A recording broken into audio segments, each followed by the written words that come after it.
My name's Amanda Jane Ogden, and this is my quilt called A Voice from the Past.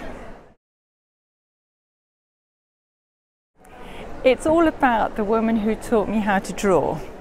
It's to do with stitches in time, and I thought about the fact that whenever I draw, and my drawing always leads into my sewing, I remember the person who taught me to draw. I went to college as a mature student, having done sitting gills and embroidery, and I really needed to learn how to draw, and Jill taught me. And the portrait in the middle was a pencil drawing I did of her at the time, which I then made into an embroidery. And then I framed it with a quilted frame, and those are hand-dyed silk pieces that I dyed myself. Yeah, so it's a chain stitch done by hand for the lines of the face. There's hand quilting in that central area around the head, and then there's machine quilting around the frame. It's all done in silk, so with dyes that silk works well with, and they're just scrunched together, so you get the slight variation in the colours.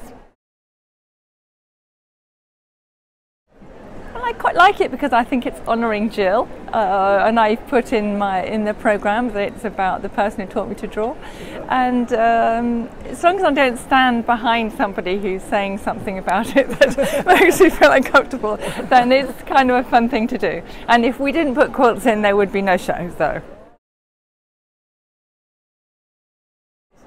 I was trying to think about that question. I think when I was a teenager I was doing patchwork, because I remember doing hexagons pieced over papers and making them into a bag.